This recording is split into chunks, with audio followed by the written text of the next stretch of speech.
இதுதான் queen of spices ஏலக்காய், கார்டமாம். ஏலக்காயை நம்ம எல்லாரும் பார்த்துருக்கோம். ஏலக்காயோட பூவை நானே இப்பதாங்க ஃபர்ஸ்ட் டைம் பார்த்தேன். இந்த பூலேருந்து இந்த ஏலக்காய் வருதுன்னு பார்க்கும்போது ரொம்ப ஆச்சரியமா இருந்துச்சு.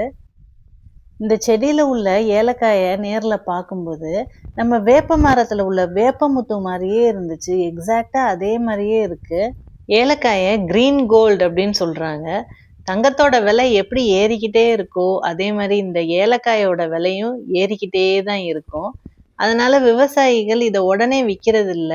ஸ்டோர் பண்ணி 1 ஆர் 2 இயர்ஸ் ஸ்டோர் பண்ணி, எப்ப விலை நல்லா வருதோ அந்த டைம்ல தான் விக்கிறாங்க.